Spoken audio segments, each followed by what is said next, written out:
The storm hit Elmwood like it had a personal grudge against the quiet little town. It wasn't the gentle, rhythmic kind of rain that makes you want to sleep. This was angry.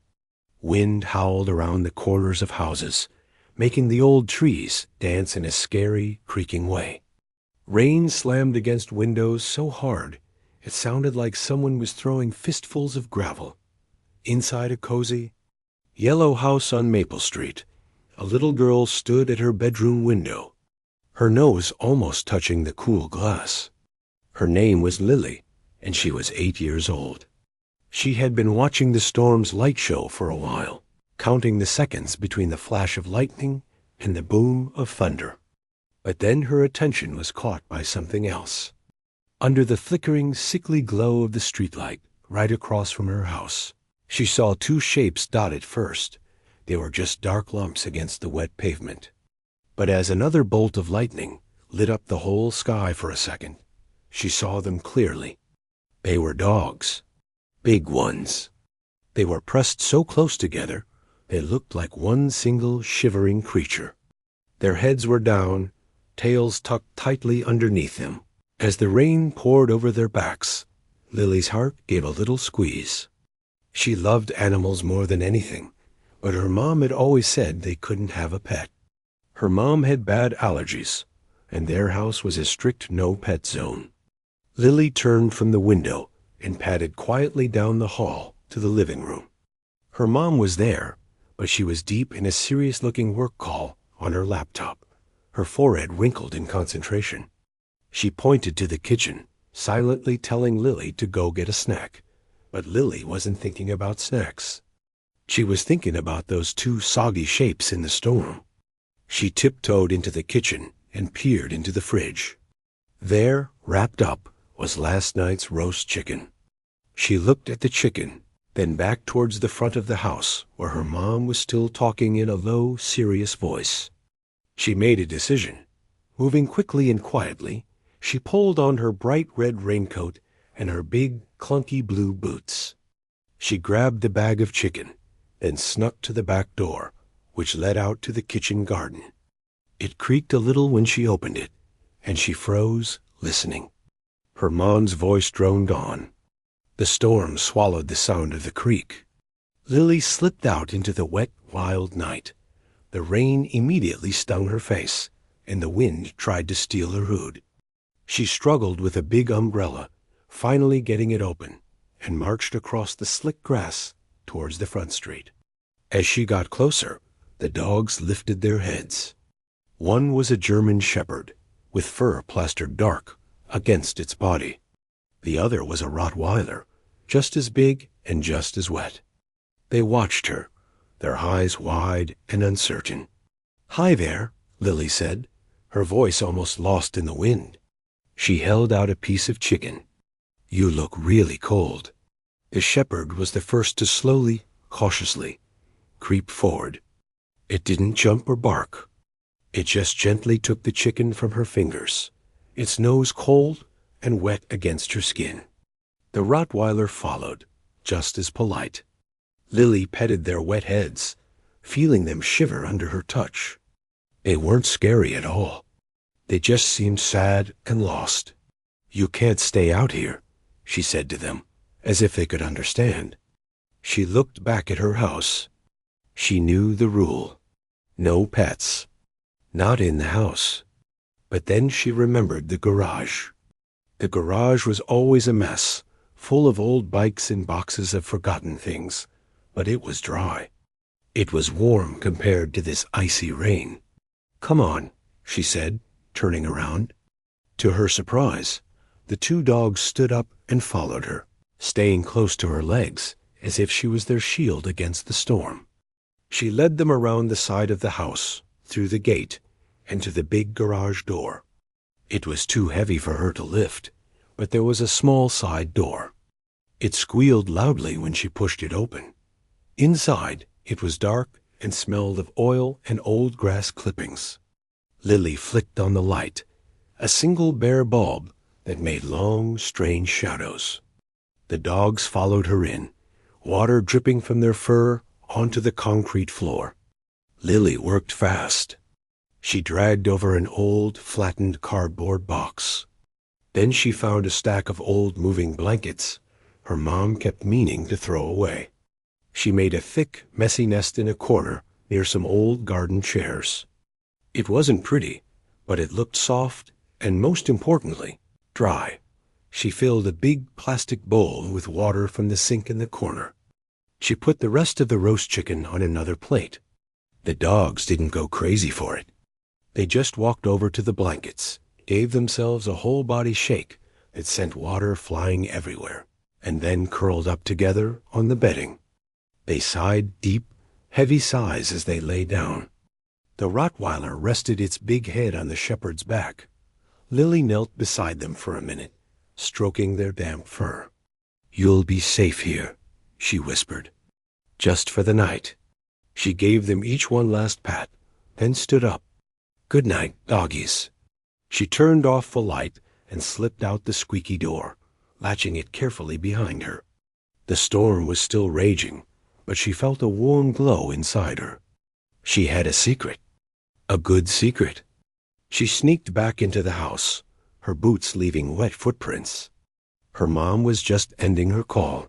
"Lily, you're soaked." "What were you doing outside?" her mom asked, her tired eyes wide with surprise. "Just checking on the garden," Lily said quickly, which was technically true. She had walked through it. She felt a flutter of guilt for the little white lie, but it was for a good reason. Her mom, exhausted from work and the long call, just sighed and told her to go take a hot bath and get into her pajamas. Later, tucked into her dry, warm bed, Lily listened to the wind. But instead of feeling scared, she felt happy. She pictured the two big dogs, warm and fed, sleeping peacefully in their blanket nest. She fell asleep with a smile on her face, completely unaware that her act of simple kindness had just put her at the center of a storm, much bigger than the one outside her window. That night, Lily slept the deep, dreamless sleep of a child who has done a good deed. The wind finally calmed, and the only sound was the gentle dripping of rainwater from the gutters. Her mother, however, didn't sleep as soundly. Sometime in the dead of night, she was pulled from a shallow sleep by the distant wail of police sirens. They weren't close, maybe a few streets over, but their sound in the quiet, storm-washed town was unsettling. She lay in the dark, listening as they faded away, thinking it was probably just an accident on the slick roads. She rolled over, pushed it from her mind, and eventually drifted back to sleep that morning, came bright and clear. The sky washed a perfect pale blue, as if the storm had never happened. Sunlight streamed into Lily's room, and the first thing she thought of wasn't breakfast or cartoons. It was the dogs. A jolt of excitement shot through her. She scrambled out of bed, pulled on her clothes from the day before, and didn't even bother with her shoes. She had to see them.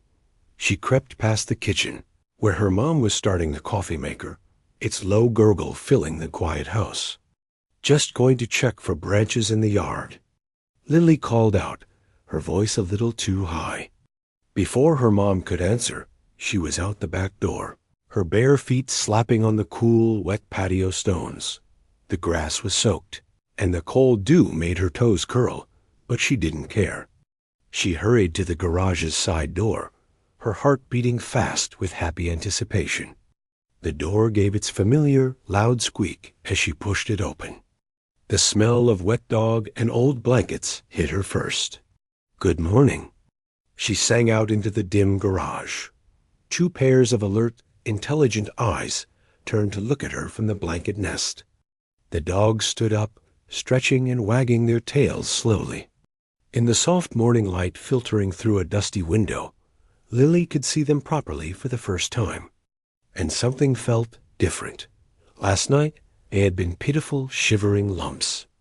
Today, they looked impressive. Their fur, now dry, was thick and healthy. The German shepherd's coat was a rich tan and black, sleek and clean. The Rottweiler was solid and powerful looking, its black coat shiny. These weren't skinny, lost strays. They looked strong, like the dogs she'd seen in movies about police or soldiers. She walked over and knelt beside them, patting their heads.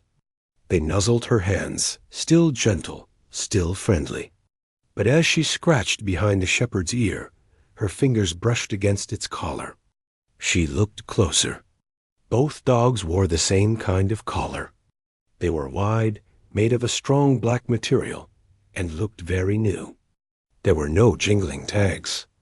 No name, no phone number. Just a smooth, blank surface. That seemed strange to Lily. Every dog she'd ever met had tags. Her fingers traced the edge of the shepherd's collar. And that's when she felt it. Not on the outside, but hidden on the inside, against the dog's neck.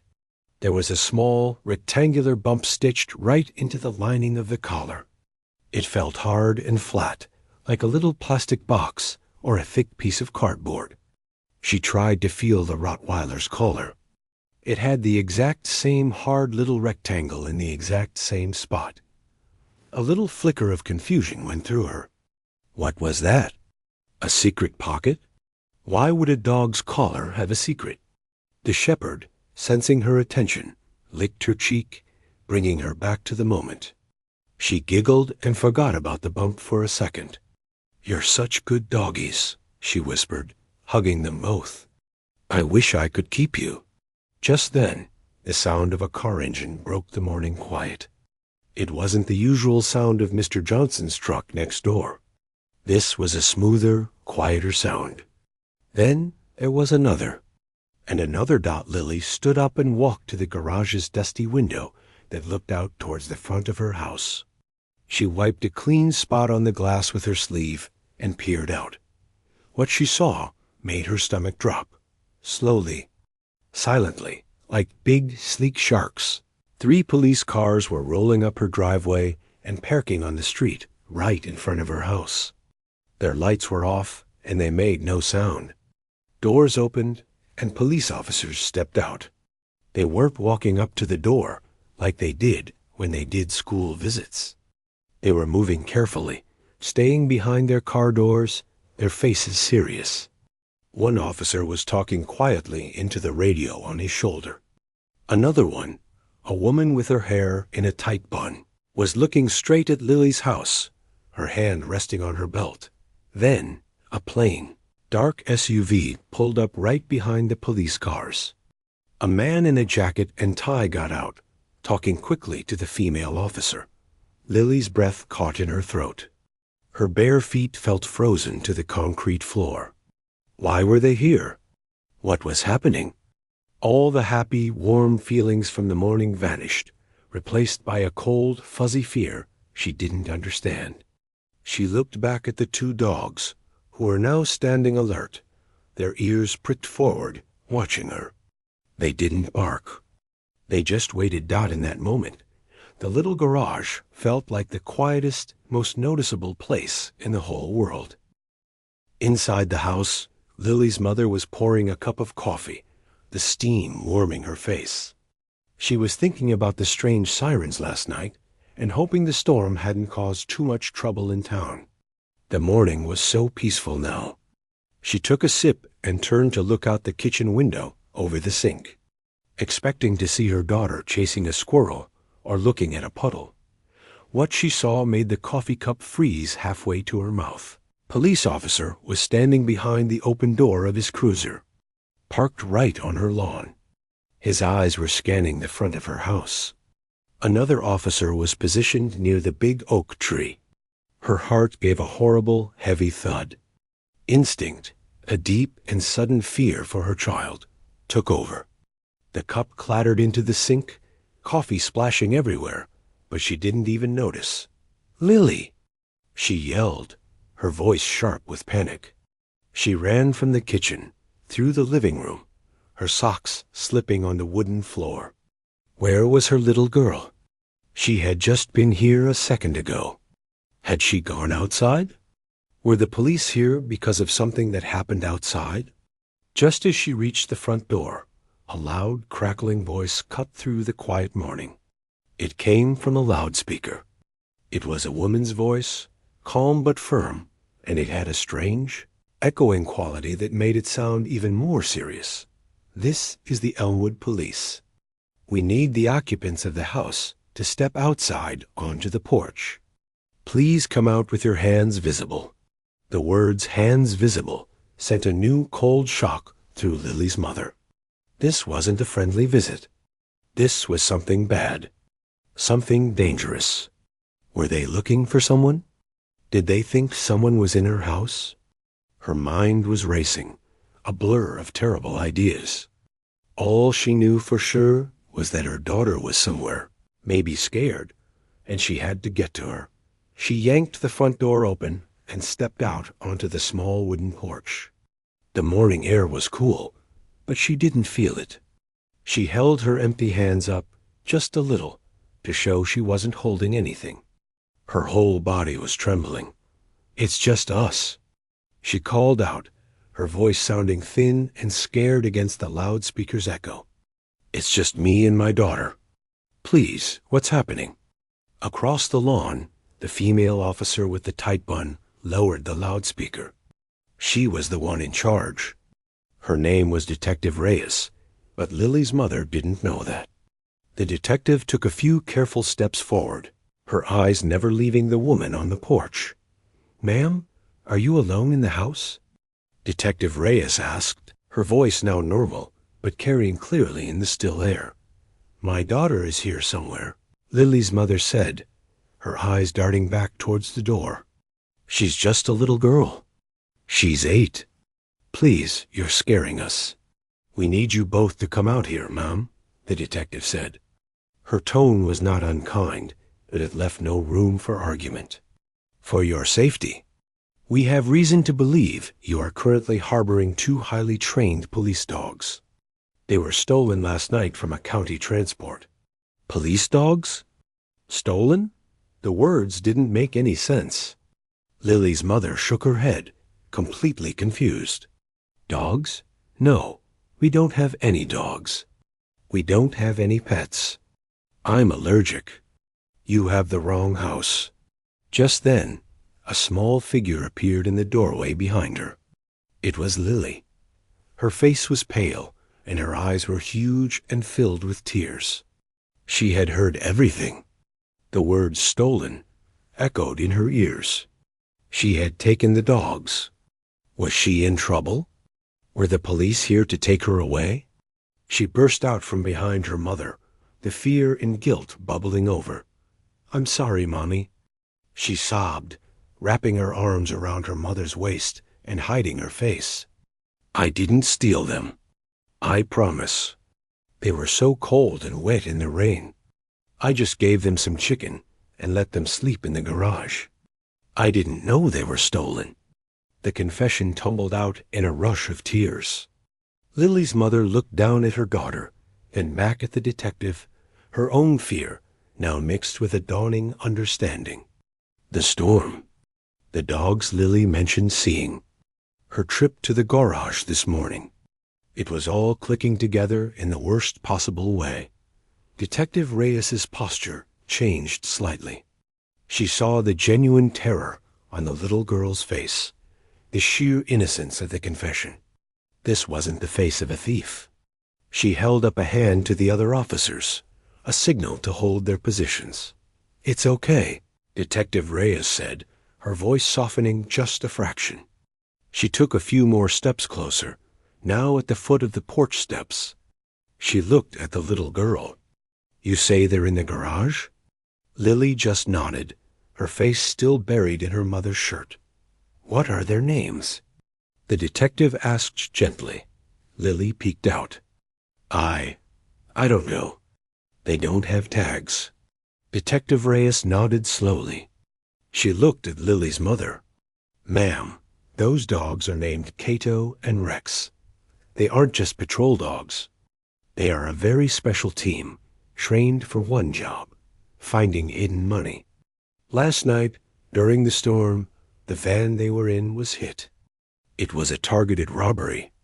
A large amount of cash, money that was evidence for a very big court case, was taken.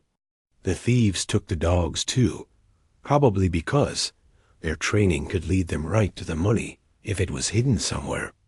But we think the thieves got spooked. They dumped the dogs and took off with just the money. She let that sink in for a moment. The morning sun felt too bright, too cheerful for the story she was telling. Those dogs, the detective continued, pointing towards the garage, are the only living witnesses to that robbery. And more importantly, they are the key to finding that evidence. Their collars have GPS trackers. That's how we found them here. We thought, we thought whoever had them might be connected to the robbery. She looked at Lily, who was listening now, her tears slowing. You didn't steal them, sweetheart. You rescued them. You kept them safe. And you might have just saved this entire investigation. The weight of the detective's words hung in the air, heavy and important. Lily slowly loosened her grip on her mother, sniffing and wiping her nose with the back of her hand. The initial terror, the fear of being in trouble, was fading, replaced by a wide-eyed confusion. She had thought she was just helping two cold dogs. She didn't understand words like investigation or evidence, but she understood the look on the detective's face. It wasn't anger anymore. It was something closer to hope. Detective Reyes turned and gave a small, sharp hand signal to the officers by the cars. Instantly, the tense atmosphere shifted. The officers standing behind their doors straightened up. Some of them lowered their hands from their belts.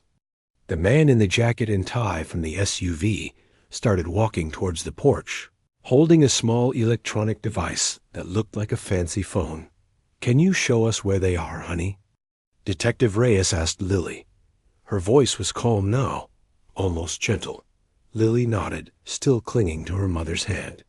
Together, with the detective and the man in the suit following, they walked around the side of the yellow house, their feet crunching on the wet gravel path. The morning sun felt warm on their backs, a stark contrast to the cold fear of just a few minutes ago. Lily pointed a small, shaky finger at the garage's side door. In there, the detective and the man exchanged a glance. The man, who was introduced quickly as Agent Harris, nodded.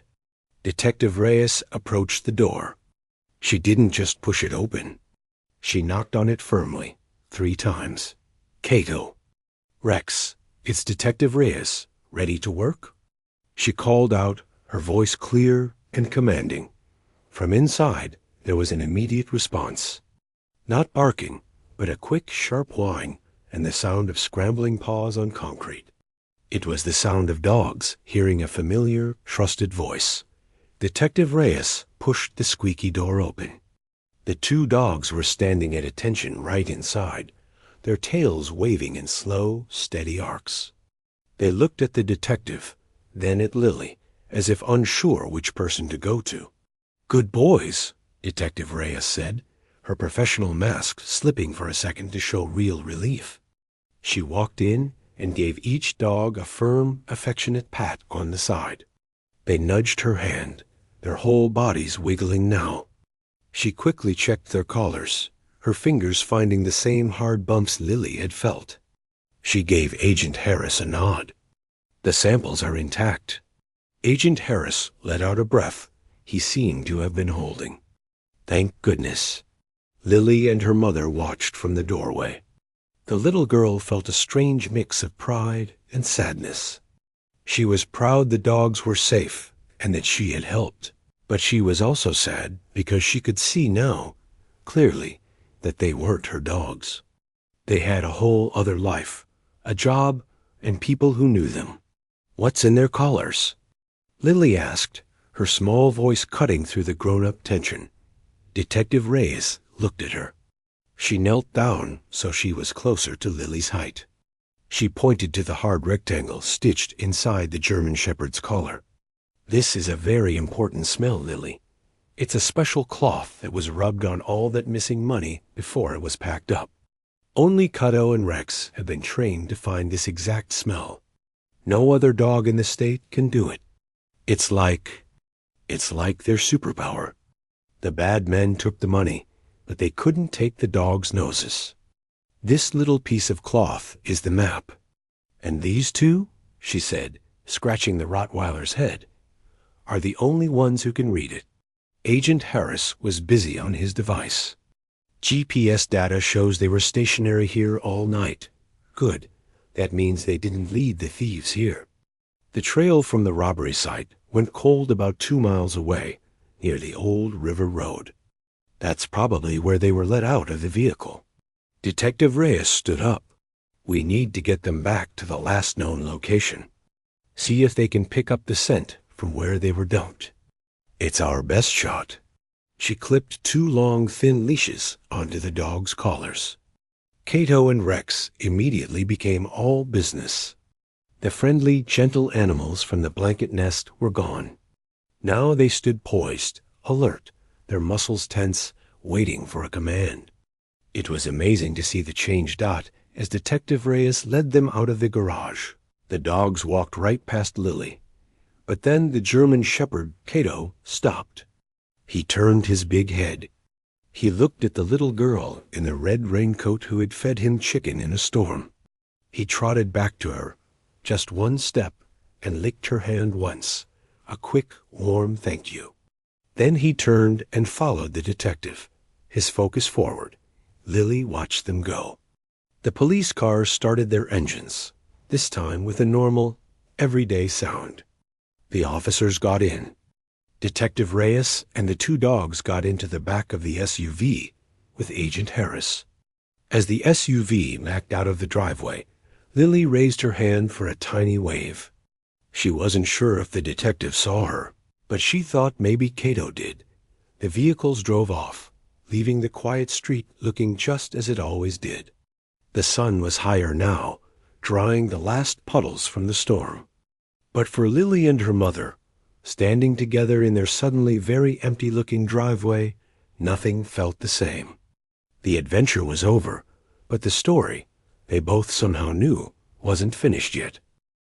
The rest of the day felt strange, like the world was holding its breath. Lily and her mother went back inside their quiet house. The spilled coffee was cleaned up, breakfast was made, but everything seemed to happen in slow motion. Lily kept looking out the window, half expecting to see the police cars again, or maybe the 2 dogs trotting back up the driveway. They didn't. Her mother tried to explain things again in simpler words. The dogs were helpers, like police officers with 4 legs and great noses. They were looking for something very important that was lost. Lily had been a big help by giving them a safe, warm place. The officers weren't mad. They were grateful. Lily listened and nodded, but a little part of her heart still ached. She missed the secret company in the garage, the feeling of having 2 big, gentle friends. The afternoon was spent quietly. Lily tried to draw, but her pictures kept turning into sketches of dogs. Her mother, usually busy with work, seemed distracted too, often looking out the front window with a thoughtful expression. The rule about no pets, which had always been a solid, unmovable wall in their lives, suddenly seemed different. It wasn't a rule because animals were bad. It was just a rule because of sneezes. And maybe, just maybe, rules could have exceptions for emergencies. Later that evening, as they were finishing up a simple dinner, the phone rang. It was Detective Reyes. Lily's mother talked for a few minutes, her eyes getting wider, and then she held the phone away from her ear. Lily, she wants to talk to you. Lily's heart jumped into her throat. She took the phone with both hands. Hello? Hi, Lily. It's Detective Reyes. The woman's voice sounded tired, but there was a smile in it. I wanted you to be the first to know. Thanks to you, and thanks to Cato and Rex, we found what we were looking for. The detective explained in a way a child could understand. They took the dogs back to the spot by the river road. Cato and Rex put their noses to the ground, sniffing hard. They led the team on a long walk through some woods to a lonely-looking storage building. They sat down right in front of one specific rusty metal door. That was their signal. They had found the smell from their collars. Behind that door, Detective Reyes said, was everything that was taken.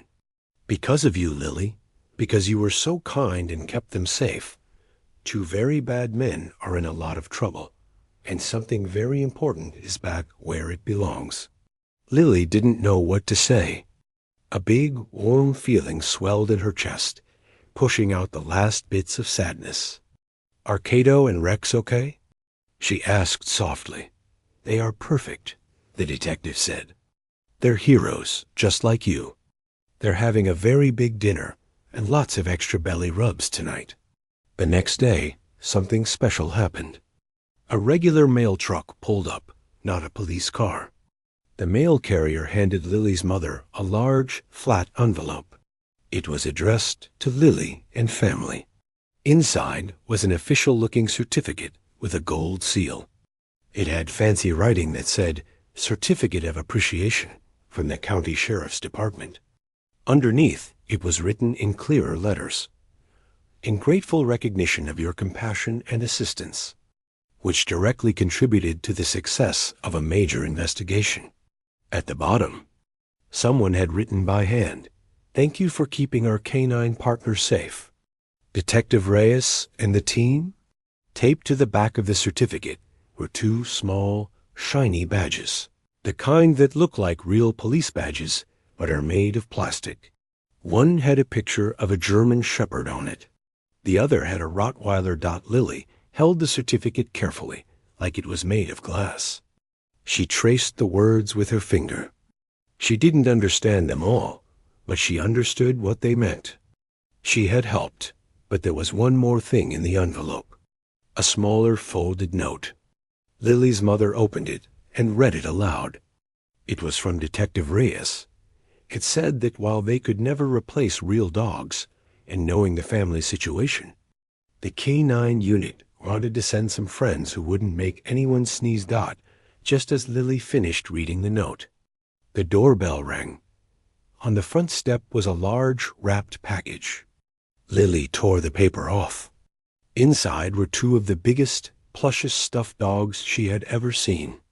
One was a tan and black German Shepherd. The other was a jet-black Rottweiler. They were soft and cuddly, and their button eyes seemed kind.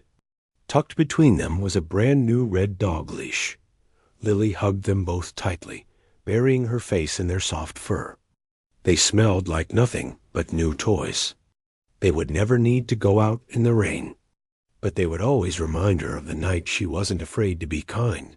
That night, as her mother tucked her into bed, the 2 new stuffed dogs sitting proudly on the pillow, Lily looked up at her. "Mommy?" "Yes, sweetheart?" If a dog was really, really in trouble, like really cold and scared, could it ever visit? Just for a little while? Her mother looked at her daughter's hopeful face, then at the certificate propped up on the dresser. She thought about how a simple act of kindness had touched so many lives, even helped catch bad guys. She smoothed Lily's hair.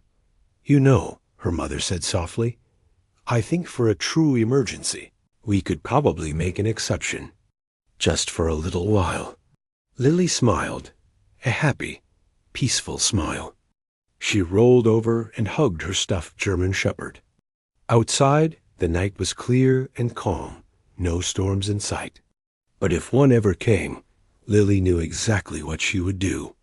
And she knew now that sometimes the bravest thing you can do is to open a door, share your chicken, and trust that a little kindness can change everything. The story of the 2 shivering dogs was over, but the feeling it left in her heart, the warm glow of being a helper, would be part of her story forever.